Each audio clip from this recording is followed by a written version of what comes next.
यूँ तो मैं बताते बताते आप लोगों को थक गया हूँ कि हम और आप इस दुनिया से चले जाएंगे, लेकिन ये सड़कें, ये नालियाँ, ये रोड, ये इमारतें, ये जो कुछ भी हैं, ये सब यहीं रह जाएंगे। ये झाड़ियाँ, ये पेड़, ये पौधे, और हम और आप इस दुनिया से चले जाएंगे। अगर मान लो हमारे पहले भी ये सब चीज़ें ख़त्म हो जाती हैं तो भी क्या फ़र्क पड़ता है, लेकिन हमें तो जाना ही है, हमें रोका ही नहीं जा सकता। हमारा एक समय सीमा निर्धारित है।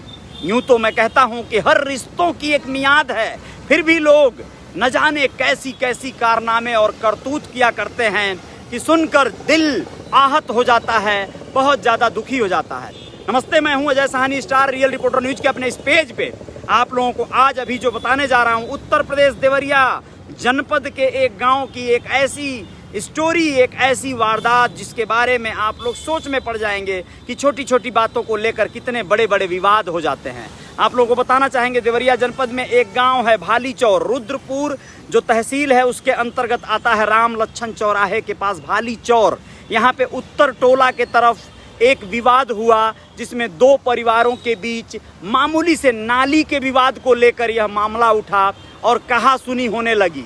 आप लोग समझ लीजिए कि भाली चौर गांव में रास्ते के विवाद और नाली के विवाद में मंगलवार की सुबह दो पक्षों में मारपीट हो गया। इसमें एक व्यक्ति की मौत हो गई बताई जा रही है, लेकिन जहां तक बताया जा रहा है, कुछ लोगों ने कहा कि जब विवाद हो रहा था, मारपीट हो रही थी, ठीक उसी समय रामप्रीत निषाद जो एक पक्ष के थे वह दौड़े हुए आए और अचानक से गिरे और उसके बाद उनकी मौत हो गई। जो पीड़ित परिवार है, यानी जिनका परिजन रामप्रीत निषाद है, उनका कहना है कि ये मारपीट के दौरान चोट लगने से उनकी मौत हुई है, लेकिन जो लोग जिनके ऊपर आरोप लगाया जा रहा है उसमें कई एक महिलाएं थीं, उन महिलाओं को गिरफ्तार की है पुलिस। जब तक आई तब तक अफरा तफरी मच गई थी, पूरे गांव में हाहाकार मच गई थी, लोग इधर उधर भाग रहे थे, चीख रहे थे, चिल्ला रहे थे। आप लोगों को बताना ज़रूरी है कि लोगों ने पुलिस बुला दिया। पुलिस के आने पर भी कंट्रोल में नहीं थी स्थितियां,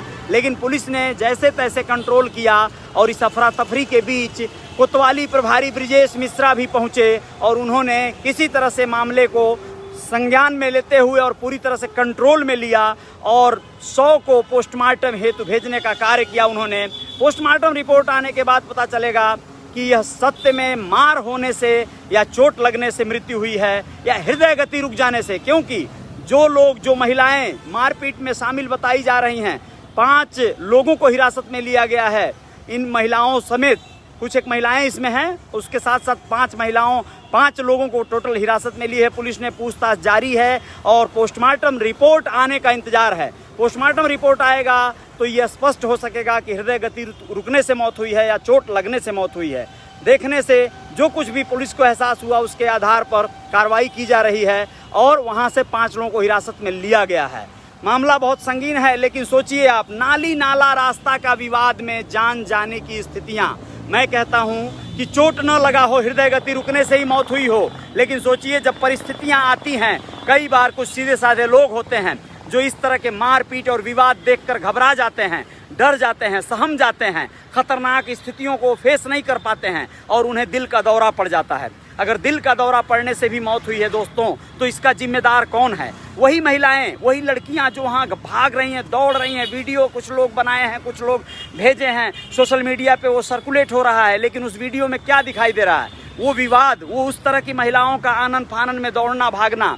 आप लोग समझिए, ये चीज़ें सही नहीं हैं। जो छोटी छोटी बच्चियां हैं उन्हें क्या ट्रेनिंग दे रहे हैं हम लोग, क्या शिक्षा दे रहे हैं, क्या जागरूकता दे रहे हैं कि वह लोग नाली नाले रास्ते के विवाद को लेकर बहुत ज़्यादा बड़े से बड़े मारपीट में उतारू हो जा रही हैं, लड़ भिड़ जा रही हैं, फिर उनको चोट लग रहा है या वो किसी को चोटिल कर दे रही हैं।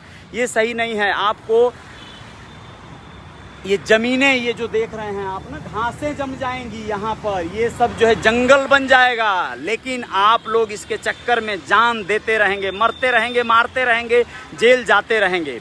मैं नहीं कहता कि आपकी ज़मीनों को कोई हड़प रहा है तो आप लोग बस ऐसे आंख मूंद कर देखते रहिए, नहीं, लेकिन आप लोग कोर्ट कचहरी और तमाम तरह के कायदों का भी सहयोग लीजिए, वरना विवाद वाद का विवाद होते देर नहीं लगेगा और आपको बर्बाद होते देर नहीं लगेगा। अगर इन सब के बाद भी आपकी आंखें नहीं खुल रही हैं तो आप लोग भाड़ में जाइए, जो मर्जी है वो करिए। लेकिन मैं तो इसी तरह का हूँ, मैं इस सोच का हूँ कि आदमी के अंदर जज्बा रहेगा, सोच रहेगी, वो स्वस्थ रहेगा, सकुशल रहेगा, तो वो हर स्थिति से, हर परिस्थिति से निपट लेगा और अपने आप को निकाल लेगा।